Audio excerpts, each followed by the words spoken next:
Hello लाडलो, क्या हालचाल है। तो हम लोग यहाँ पे बात करेंगे सेकंड लेक्चर के बारे में, एटम के एटॉमिक स्ट्रक्चर में। हमने फर्स्ट लेक्चर में चार्ज की प्रॉपर्टीज के बारे में बात की थी, जो आज के लेक्चर में काम आने वाला है थोड़ी सी समझ के लिए। ठीक है, तो अब हम बात करेंगे कि एटम से रिलेटेड क्या थ्योरी दी गई। ठीक है, सबसे पहली थ्योरी जो आती है वो आती है Dalton atomic theory. According to NCERT हम लोग चल चल रहे हैं, यहाँ पे हम लोग वही थ्योरी कवर करके चल रहे हैं जो एनसीईआरटी में गिवन है। उसको थोड़ा सा एक्सपैंड करके चलेंगे, उसका होराइजन थोड़ा बड़ा करेंगे ताकि हमारी अंडरस्टैंडिंग थोड़ी डेवलप हो। ऑल राइट, तो चलो देख लेते हैं यहाँ पे। तो हम अगर बात करें एटम, टर्म टर्म कहां से आई। ठीक है, तो टर्म आई डाल्टन्स एटॉमिक थ्योरी से।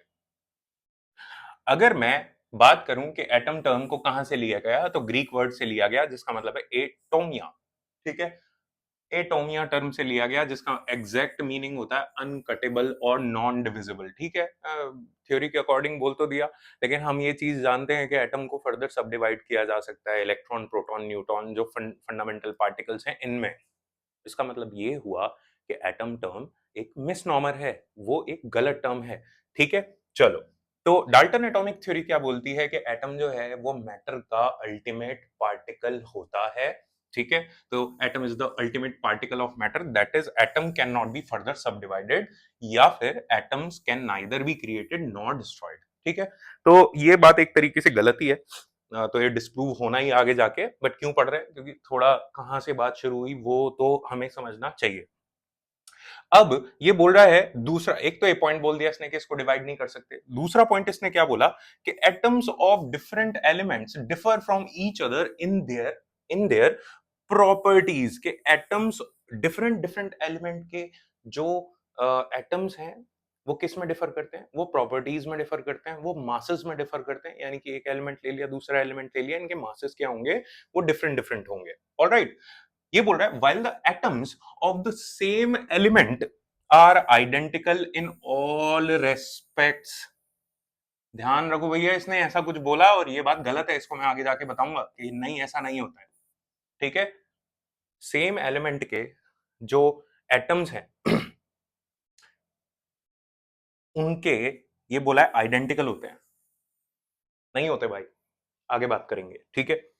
चलो आगे लेते हैं। The atoms of different elements can combine in simple ratio two form compounds. ठीक है, सही बात है। जैसे अगर मैं H2O की बात करूं, तो इसमें हाइड्रोजन और जो ऑक्सीजन है वो सिंपल रेशियो में कंबाइंड हो रहा है। जैसे मैं इथाइल अल्कोहल की बात करूं, C2H5OH बोल दूं, या फिर C2H6O, अगर मैं इसके मॉलिक्यूलर फॉर्मूले की बात करूं, ठीक है ना, C2H6O, तो यहां पे भी मैं बोल सकता हूं कि 2 रेस टू 6 रेस टू 1 में कंबाइंड हो रहे हैं कार्बन, हाइड्रोजन एंड ऑक्सीजन। ठीक है, ये बात बोल दी।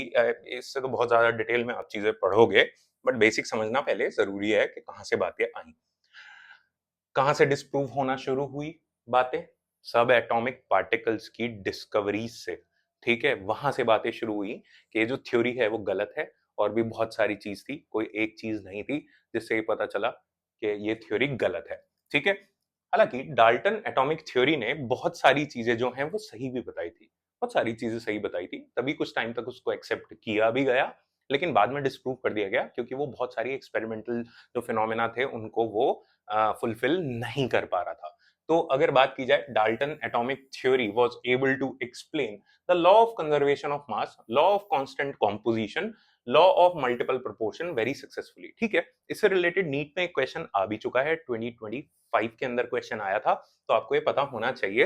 हालांकि हालांकि ये क्या होते हैं इनकी बात की जाएगी। ठीक है, इसकी बात हम लोग करके चलते हैं मोल कॉन्सेप्ट के अंदर, या some basic concepts of chemistry के अंदर। तो ये समझोगे, अगर आपको नहीं पता ये क्या होते हैं तो वो समझोगे आप, चिंता मत करो उस चीज की।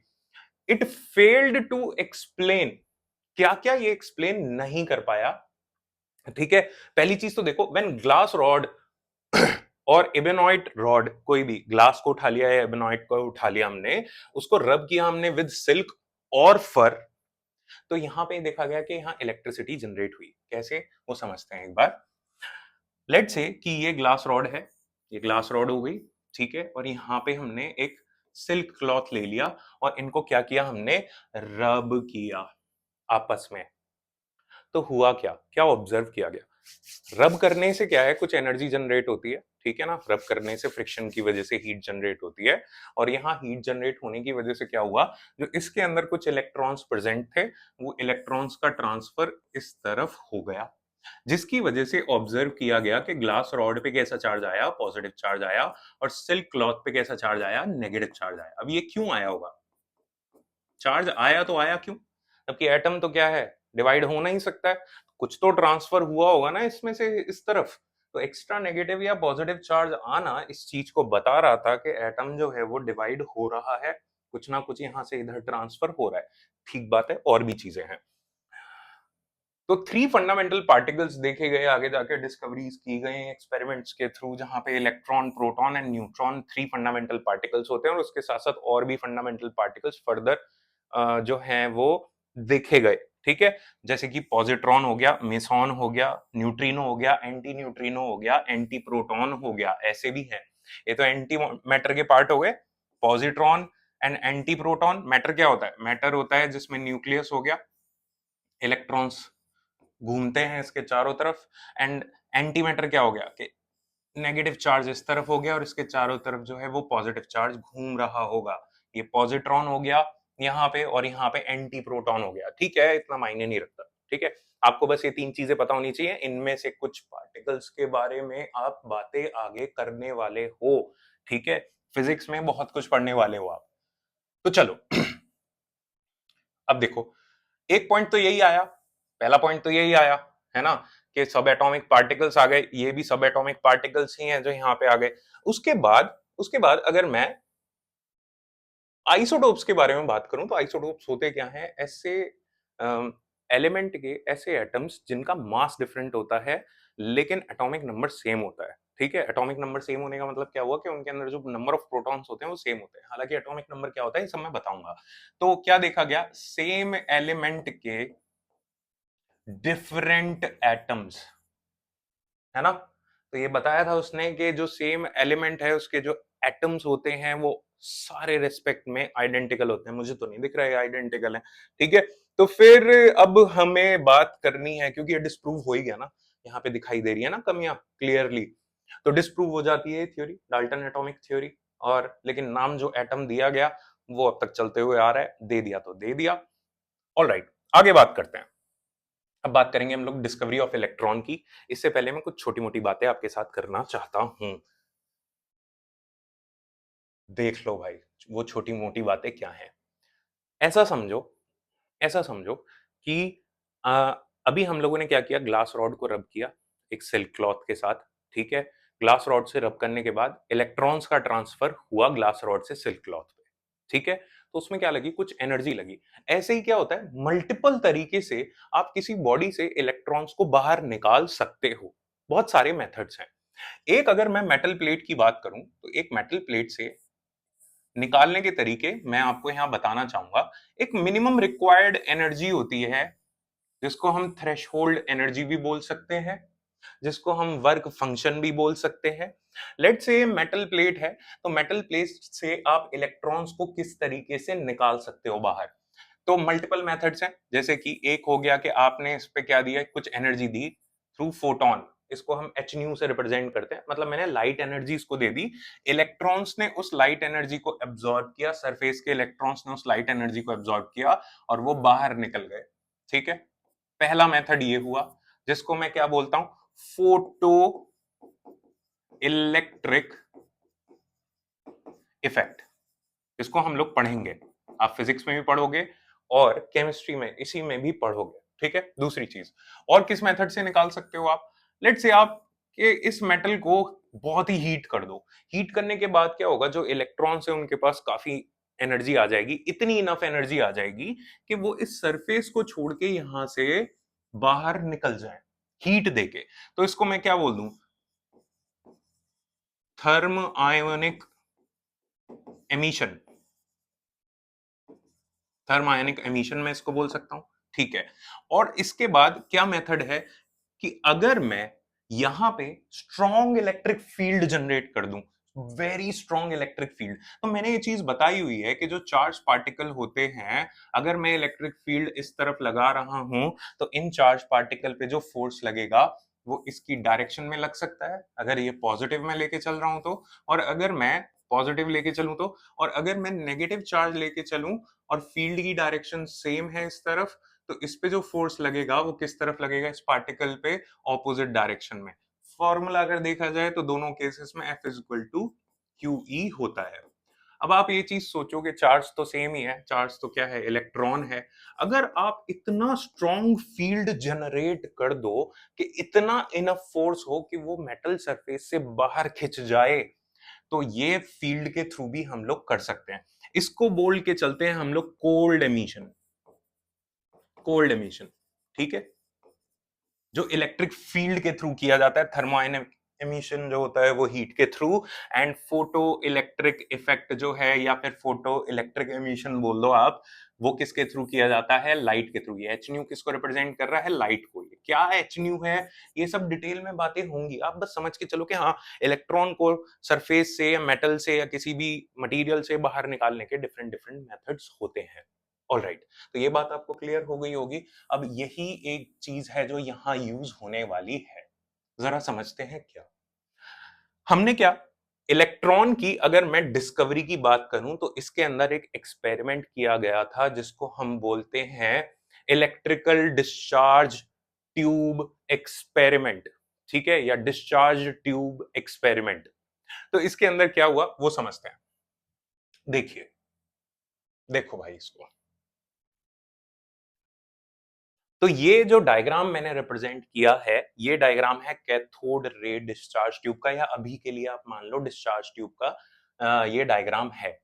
इसमें क्या है, एक ग्लास ट्यूब ले ली, ये क्या हो गई, हमारी ग्लास ट्यूब हो गई, ठीक है। इस ग्लास ट्यूब में मैंने कुछ गैस फिल कर रखी है, किस पे, गैस एट लो प्रेशर। तो यहां पे आप लिखना चाहो तो लिख सकते हो गैस एट लो प्रेशर, लिखना चाहो तो साइड में कहीं भी लिख सकते हो, ठीक है।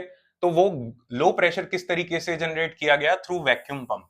वैक्यूम पंप क्या करता है, खींच के गैसेस को बाहर निकाल देता है। तो इसके अंदर गैसेस प्रेजेंट तो हैं, लेकिन काफी लो प्रेशर पे प्रेजेंट है। और वो लो प्रेशर कितना बोल सकते हो आप, 0.1 टू 0.00001 एटीएम, इससे भी लो जा सकता है, ठीक है, इससे भी लो जा सकता है। और हाई वोल्टेज जनरेट किया गया, high voltage potential difference generate किया गया अक्रॉस दिस ट्यूब।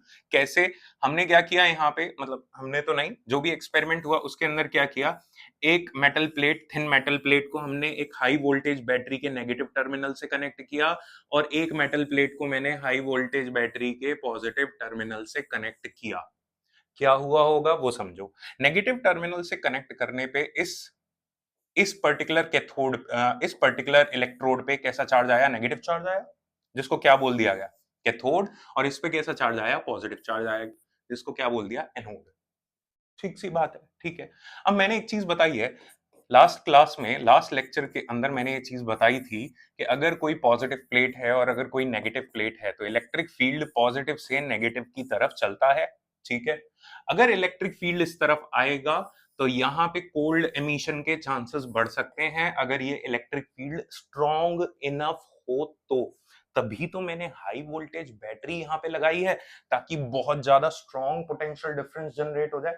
आप ये याद करके चलो, हाई वोल्टेज बैटरी इसलिए लगाइए ताकि पोटेंशियल डिफरेंस बहुत ज्यादा हो जाए और उसकी वजह से यहाँ जो इलेक्ट्रॉन्स प्रेजेंट होंगे वो खींचे चले आए इस तरफ, बाहर निकल जाए। अब यहां से यहां वो खींचेंगे, ठीक है, खींचे चले जाएंगे और इस तरफ ट्रेवल करना स्टार्ट करेंगे। ऐसा कुछ होना चाहिए, ठीक है। उस टाइम तो नहीं पता थी कि ये सब चीजें क्यों हो रही हैं, कैसा हो रहा है, बस वो एक्सपेरिमेंट किया गया, करके देखा गया क्या चार्ज पार्टिकल हैं, वो तो ऑब्जर्वेशन के थ्रू ही पता चलेगा। तो क्या हुआ, यहां से इलेक्ट्रॉन इस तरफ निकलना शुरू हुए। लो प्रेशर पे गैसेस जो थी, लो प्रेशर पे गैसेस का मतलब है कि यहाँ पे गैस के जो एटम्स होंगे वो कम होंगे। क्यों कम लिए गए, ताकि क्राउडिंग ना रहे और इलेक्ट्रॉन के ट्रेवल में दिक्कत ना हो, ठीक है। और क्या यहां देखा गया कि जैसे ये एटम है ना, एटम में इलेक्ट्रॉन, गैस का एटम है, इसमें इलेक्ट्रॉन्स होंगे, यहां से हाई स्पीड से जो इलेक्ट्रॉन्स आ रहे होंगे वो इनको कोलाइड करके अपने साथ ले गए होंगे। यानी गैसेस तो और ज्यादा रिस्पॉन्सिबल है यहाँ पे फ्लो ऑफ इलेक्ट्रॉन्स के लिए, ठीक है। तो यहां से यहाँ जब ये पूरा एक्सपेरिमेंट सेटअप किया गया तो एक बीम ऑब्जर्व की गई यहां से यहाँ, है ना, या स्ट्रीम ऑब्जर्व की गई यहाँ से यहाँ पे। अगर आप यहाँ पे एक फ्लोरोसेंट मटेरियल लगा देते हो या फॉस्फोरोसेंट मटेरियल लगा देते हो तो वो ग्लो करता है, क्योंकि यहाँ पे पार्टिकल्स टकराते हैं। हालांकि ये क्या होता है उसकी बात मैं अभी करूंगा। तो लो प्रेशर यूज किया गया, अगर हाई प्रेशर यूज करेंगे तो क्राउडिंग बहुत ज्यादा हो जाएगी, इलेक्ट्रॉन्स यहाँ से यहाँ तक जाने में बहुत दिक्कत होने वाली है। आप ऐसे समझ के चलो कि मुझे सामने दौड़ना है, मुझे एक्सेलरेट करना है, मुझे भागना है, लेकिन अगर मेरे सामने बहुत सारे लोग होंगे तो मैं कैसे दौड़ पाऊंगा। अब इस तरीके से समझो ना, मैं टकराऊंगा, मैं फ्रीक्वेंटली उनसे कोलाइड करूंगा और मेरी स्पीड कम होती रहेगी कोलाइड कर करके, तो इनफ एक्सेलरेशन नहीं मिल पाता है आगे जाने के लिए। इसलिए लो प्रेशर रखा जाता है गैसेस का। ठीक है, तो डिस्चार्ज ट्यूब क्या है, ग्लास की बनी हुई है, टू मेटल प्लेट्स हैं और इसके अंदर लो प्रेशर है, यानी कि ये डिस्चार्ज ट्यूब। बस हमने क्या किया, यहाँ पे हाई पोटेंशियल डिफरेंस जनरेट कर दिया। क्या हुआ क्या नहीं हुआ वो देखते हैं इसमें। ठीक है, ये वाली बातें हमने ऑलरेडी करी ली। अब देखो क्या हुआ, बोल्ड है when sufficiently high voltage is applied across the electrode. Sufficiently high voltage का मतलब क्या है, एक्साइट कर दे, निकाल दे उसको, एक्साइट नहीं करे उसको, निकाल दे उसका, आयोनाइजेशन कर दे। आयोनाइजेशन मतलब कि इलेक्ट्रॉन्स को खींच के बाहर निकाल दे। तो इतना हाई वोल्टेज अगर हम अप्लाई करें तो current starts flowing through a stream of particles moving to the tube from negative electrode that is cathode to the positive electrode that is anode। ठीक बात है, ये सारी बातें हम लोगों ने कर ली। These were called cathode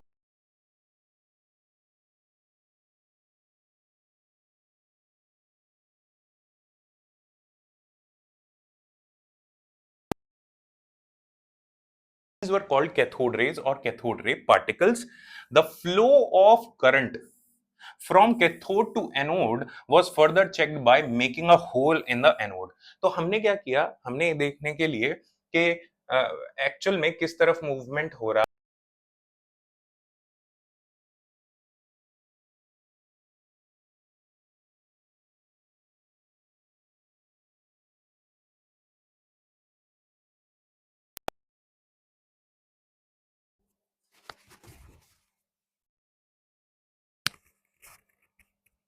हाँ जी, शुरू कर लेते हैं, आगे बढ़ते हैं। तो क्या हुआ, यहां अगर मैंने परफोरेशन किया, इनमें छोटे छोटे छेद करे, तो मैंने ये चीज ऑब्जर्व करी, मैंने क्या मतलब साइंटिस्ट ने ये चीज ऑब्जर्व करी कि यहां से यहां तक ये क्रॉस करके निकल गए होंगे। ठीक है, क्यों निकल गए होंगे, क्योंकि जो इलेक्ट्रॉन्स हैं इनकी एनर्जी इतनी ज्यादा है कि पॉजिटिव प्लेट तक इनको रोक नहीं पा रही है, हाई एनर्जी से भगते चले गए। कुछ ऐसा समझ लो ना यार, मैंने एक बार एनर्जी गेन कर ली, मैं दौड़ना शुरू कर गया, मुझे रोकने के लिए कुछ कुछ लोग सामने खड़े हुए हैं कि रुक जा भाई, लेकिन मेरे पास इतनी एनर्जी है कि उनके होने के बावजूद भी मैं रुकने वाला नहीं हूं, मैं टकरा के भाई उनसे आगे निकलने वाला हूं, या बीच में मुझे गैप मिल गया तो मैं दौड़ते हुए आगे निकल जाऊंगा। तो यहाँ पे क्या किया गया, एक कोटिंग की गई फ्लोरोसेंट मटेरियल, जिसको मैं ZNS बोल सकता हूँ। ये फ्लोरोसेंट मटेरियल की क्या प्रॉपर्टी है कि इन पे अगर हाई स्पीड पार्टिकल्स कोलाइड करते हैं तो टाइनी फ्लैश दिखाई देता है, ग्रीन कलर का फ्लैश दिखाई देता है। तो यहाँ पे वो पार्टिकल आके कोलाइड करे और उन्होंने क्या, टाइनी फ्लैशेस वहां पे दिखाई दिए लाइट के। ठीक है, ये वाली चीज के थ्रू पता चला कि एक्चुअल में इनकी डायरेक्शन किस तरफ है, किधर से किधर ये चीज मूव कर रही है। ठीक है, तो ये वाली चीज हम लोगों ने देख ली होल करके। और फॉस्फोरोसेंट मटेरियल हम लोगों ने यूज किया, या जिंक सल्फाइड कोटिंग हमने यूज करी, जिसकी वजह से वो कोटिंग जो है वो ब्राइट स्पॉट दिखाती है जब कोई भी पार्टिकल आके हाई स्पीड से उस पर कोलाइड करता है। तो ये कुछ ऑब्जर्वेशन देखी गई। ठीक है, रिजल्ट्स क्या है वो समझते हैं। रिजल्ट्स इंपॉर्टेंट है समझने के लिए। तो ये बोल रहा है cathode rays starts from cathode and move towards the anode. Electron थे भाई, तो कैथोड से यानी नेगेटिवली चार्ज प्लेट से तो धक्का दिया जाएगा ना उनको, और पॉजिटिवली चार्ज प्लेट उनको खींचेगी अपनी तरफ, तो इस तरफ मूवमेंट हो जाएगा। Rays are not visible but their behaviour can be observe with the help of certain kind of materials, जिनको हम फ्लोरोसेंट और फॉस्फोरेसेंट मटेरियल बोल देते हैं, which glows when hit by them. अगर आप इसमें इसमें यहाँ पे एक एक कह सकते हैं एक फॉस्फोरेसेंट मटेरियल प्लेस कर देते हो, एक आपने एक पेपर ले लिया या कुछ फॉस्फोरेसेंट मटेरियल की कोटिंग कर दी, तो जब इस तरफ मूवमेंट होगा तो कोलिजन की वजह से वहां पे क्या दिखाई देगा, कलर दिखाई देगा, या यहाँ पे कलर दिखाई देगा। ठीक है, आगे बढ़ते हैं। Television picture tubes are cathode ray tubes, जो अभी तो क्या आर तो क्या, अब अगर मैं बात करूं तो पुराने टीवी की अगर बात की जाए तो पुराने टीवी कुछ इस तरीके से दिखते थे, जहां पे इलेक्ट्रॉन्स आके स्क्रीन पे टकराते थे जिसकी वजह से पिक्चर दिखाई देती थी। अब तो एलईडी है ना, क्यू एलईडी है और एलईडी है, माइक्रो एलईडी, पता नहीं क्या क्या आ गया है, लेकिन पुराने वाले जो टीवी थे, जो डब्बे होते थे बड़े बड़े, उनमें तो यही चीज होती थी, कैथोड रे ट्यूब ही होती थी वो। ठीक है, और उसके अंदर बहुत ही लो प्रेशर पे गैसेस को रखा जाता है। ठीक है, तो फ्लोरोसेंट और फॉस्फोरेसेंट मटेरियल हम यूज करते हैं।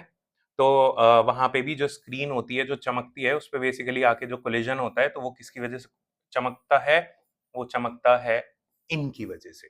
ठीक है, इन दी एब्सेंस ऑफ इलेक्ट्रिकल और मैग्नेटिक फील्ड, लेट्स से कि कैथोड रे एक्सपेरिमेंट जो हमने किया उसमें कोई इलेक्ट्रिक और मैग्नेटिक फील्ड हमने नहीं लगाया, तो हमने ये चीज ऑब्जर्व करी कि जो रे है वो सीधी सीधी अनडिफ्लेक्टेड वहां से चलेगी। ठीक है, अनडिफ्लेक्टेड रहेगी। तो in the absence of electrical and magnetic field these raise travel in straight line.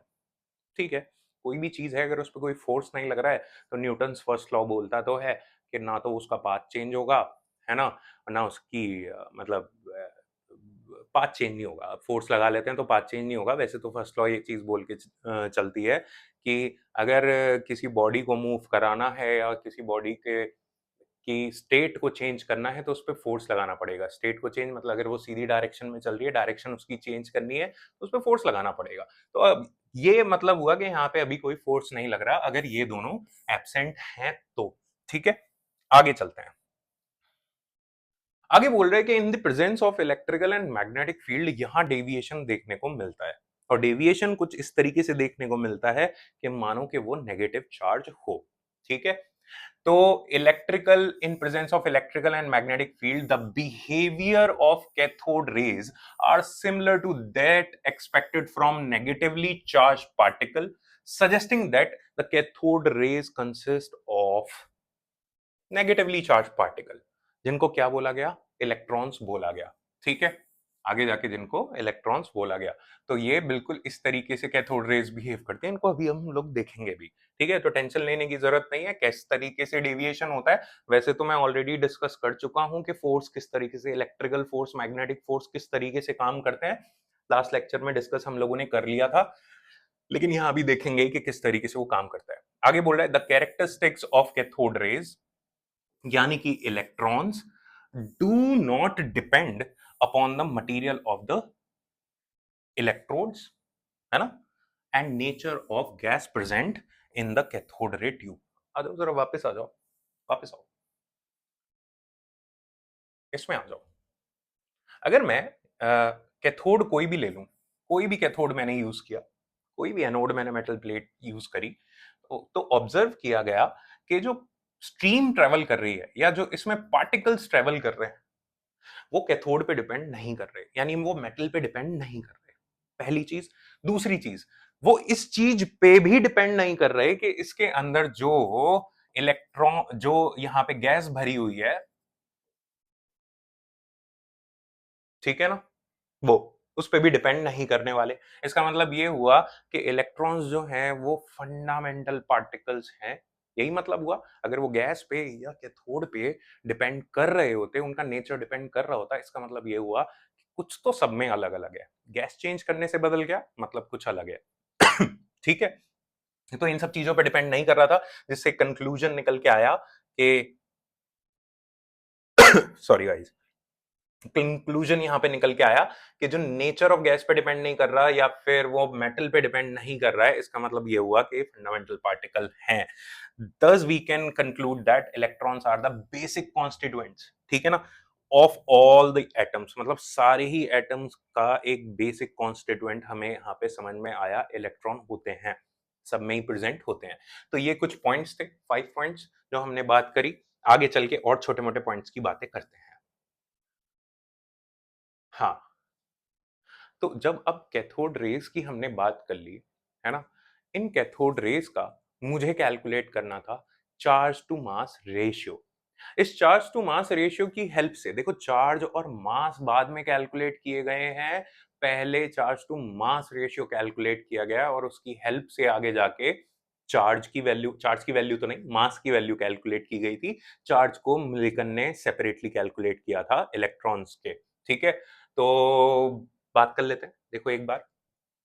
तो charge to mass ratio of electrons देख लेते हैं, जिसको जे जे थॉमसन ने एक एक्सपेरिमेंट के थ्रू किया था, और ये इसको आप मान के चलो कि ये एक क्या है, कैथोड रे ट्यूब ही है।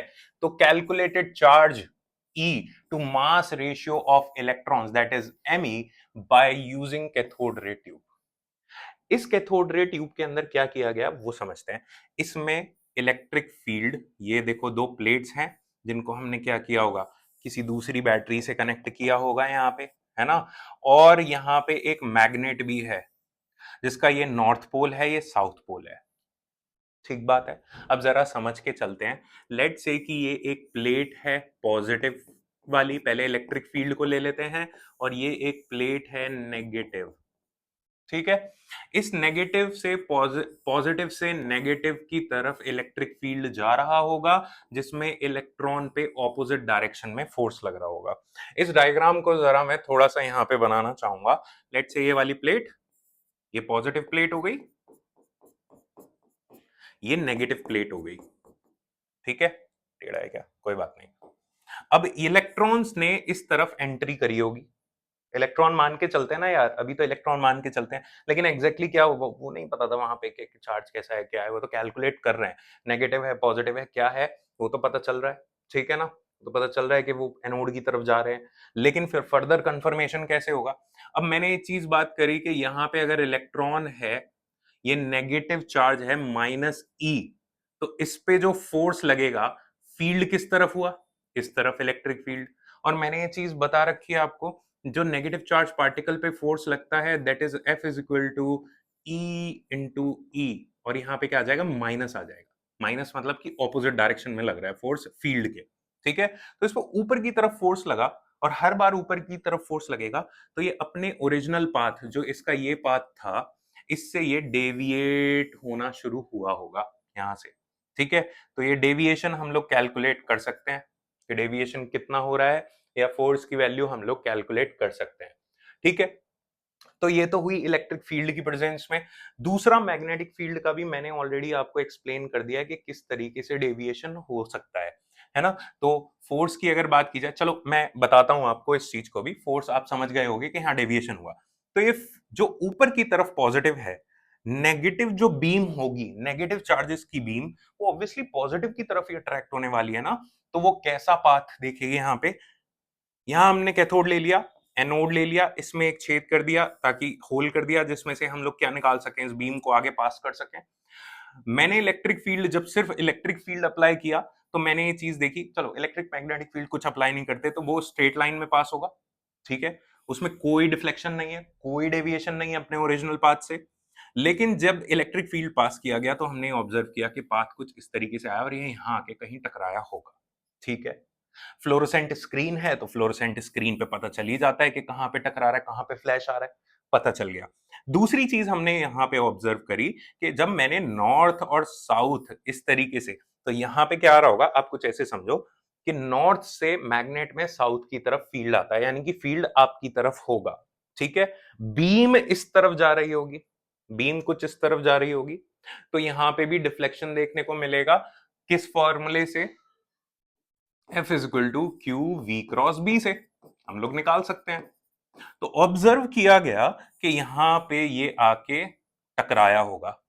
ठीक है, तो फिर इस डेविएशन से मैं क्या कैलकुलेट कर सकता हूं, मैं charge to mass ratio calculate कर सकता हूं। चार्ज टू मास रेशियो जो हमें कैलकुलेट करना है, अब जरा पहले ये चीज समझते हैं कि charge to mass ratio E by m, e, ठीक है, वो किन किन फैक्टर्स पे डिपेंड कर रहा होगा। तो अगर मैं इलेक्ट्रोस्टैटिक फोर्स, यानी कि फोर्स इन इलेक्ट्रिक फील्ड ले लूं, वरना इलेक्ट्रोस्टैटिक फोर्स इन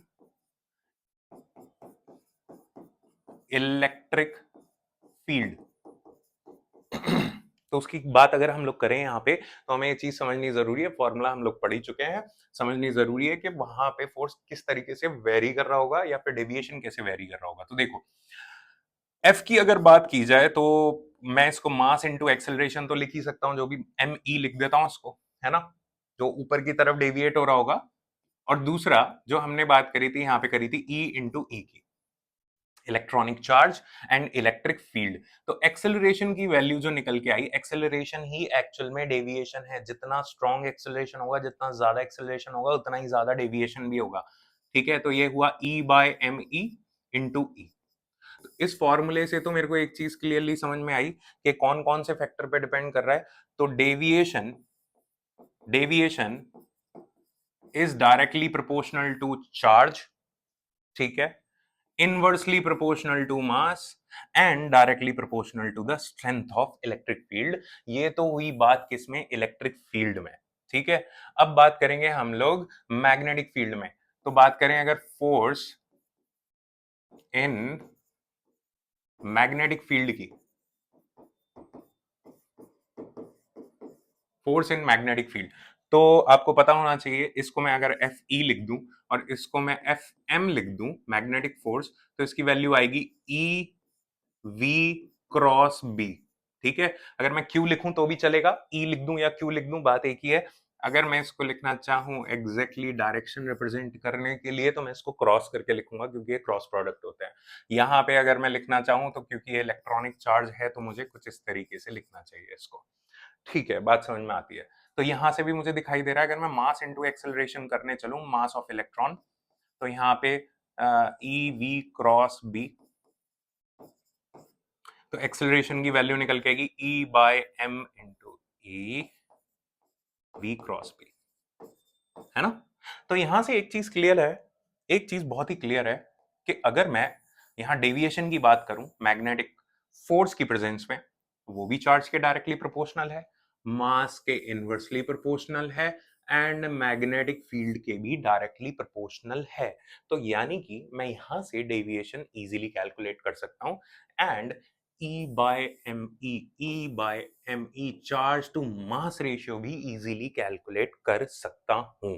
ठीक है, चलो तो देखो जरा, amount of deviation of the particle from their path, जो वो डेविएट हुए थे, स्ट्रेट में जाना था लेकिन डेविएशन हो गया, इन प्रेजेंस ऑफ इलेक्ट्रिकल और मैग्नेटिक फील्ड डिपेंड्स अपॉन, कौन कौन से फैक्टर पे डिपेंड कर रहा है, magnitude of charge on the particle that is Q, जितना बढ़ाएंगे बढ़ना चाहिए फॉर्मूले से, है ना, electric field, electrical force, magnetic force, ठीक है ना, इन सब पे डिपेंड कर रहा है। तो जैसे जैसे मैं इनकी वैल्यू बढ़ाऊंगा, यहां पे मैं कह सकता हूं कि जो डेविएशन है वो बढ़ेगा, डेविएशन बढ़ेगा। बट ये वैल्यूज किस किस पे डिपेंड कर रही हैं, वो तो हमने देख ही लिया। आगे बोल रहा है कि द मास, पहली चीज तो बोल the magnetic magnitude of charge on the particle, Q बढ़ेगा तो इलेक्ट्रिक फील्ड बढ़ेगा, तो क्यू बढ़ेगा, इलेक्ट्रिकल फोर्स बढ़ेगा और मैग्नेटिक फोर्स भी बढ़ेगा। ठीक बात है। वहीं अगर मैं बोलूं मास ऑफ पार्टिकल, तो दोनों ही फॉर्मूले में अगर आप डेविएशन देखते हो, डेविएशन देखते हो, तो वो inversely proportional to m e ही है। एक्सेलरेशन जो है वो inversely proportional to m e है। कुछ ऐसे समझो ना यार, कुछ ऐसे समझो, हल्की चीज को डेविएट करना कितना आसान है, कोई भी हल्की चीज उसको धक्का दे दो तो अपने पाथ से डेविएट हो जाएगा। सामने से दौड़ते हुए कोई हल्का सा आदमी आ रहा है, उसको कंधा मार के धक्का दे दो तो वो साइड हो जाएगा, है ना। कोई हैवी आदमी आ रहा है, तगड़ा हैवी, है ना, तो जैसे कि मैं तो वैसे पतला ही हूँ, है ना, मुझे तो कोई भी धक्का दे सकता है, बट कोई तगड़ा आदमी आ रहा है तो उसको अगर धक्का दे दिया जाए बहुत मुश्किल है उसको डेविएट करना, तो मास पे तो डिपेंड करेगा ही, है ना। डेविएशन तो इनवर्सली प्रोपोर्शनल टू मास ही आएगा। तो जितना ज्यादा लाइटर पार्टिकल होगा, उतना ही ज्यादा उसमें डिफ्लेक्शन या डेविएशन देखने को मिलेगा। Strength of electrical and magnetic field, ये भी हम लोगों ने फॉर्मूले में देख ही लिया था कि जो एक्सेलरेशन था that was directly proportional to e और डायरेक्टली प्रोपोर्शनल टू बी। जितना ज्यादा strong magnetic field, electric field होगा, उतना ज्यादा डेविएशन वहां पे देखने को मिलेगा। ये बात क्लियर हो गई। इससे, इन सारी चीजों से जो ई बाय एम की वैल्यू है वो कैलकुलेट की गई, जिसकी value around 1.76 into 10⁻11 coulomb kilogram inverse निकल के आई। पहले ये डिस्कवर हुआ, चार्ज बाद में डिस्कवर हुआ है। चार्ज डिस्कवर होने के बाद फिर मास डिस्कवर किया गया, मतलब डिस्कवर क्या, वैल्यू। ये पहले वैल्यू कैलकुलेट की गई, चार्ज की वैल्यू बाद में कैलकुलेट की गई थी, ये आपको याद रखना है। तो यहां हमने बात करी किसकी, कैथोड रे की बात करी हमने, बेसिक एटम में डाल्टन एटॉमिक थ्योरी की बात करी। देखो अब थ्योरेटिकल पार्ट से आप देखो 2025 में जो क्वेश्चन आया था वो डाल्टन एटॉमिक थ्योरी के जो बेसिकली छोटे छोटे थ्योरेटिकल पॉइंट्स हैं उससे क्वेश्चन निकल के आया था। ठीक है ना, सवाल थ्योरी से कहीं से भी बन सकता है, इसलिए मेरी प्रायोरिटी हमेशा एनसीईआरटी की थ्योरी ही रही है, क्योंकि नीट के लिए उससे ज्यादा इंपॉर्टेंट कुछ भी नहीं है, कुछ भी नहीं है, एनसीईआरटी से ज्यादा इंपॉर्टेंट कुछ भी नहीं है। इसलिए मैंने एक एक लाइन को उठा के यहाँ पे डाला है। आई होप आपको आज की सारी चीजें समझ में आई होंगी। नेक्स्ट क्लास के अंदर हम लोग प्रोटॉन की डिस्कवरी, न्यूट्रॉन की डिस्कवरी के बारे में डिस्कस करेंगे। ठीक है, तब तक के लिए इस थ्योरी को अच्छे से कवर कर लो, किस तरीके से मैग्नेटिक फोर्स, इलेक्ट्रिक फोर्स काम करता है वो थोड़ा सा समझ लो, ताकि ये चीज आपको अच्छे से समझ में आ जाए। तब तक के लिए मिलते हैं, बाय बाय।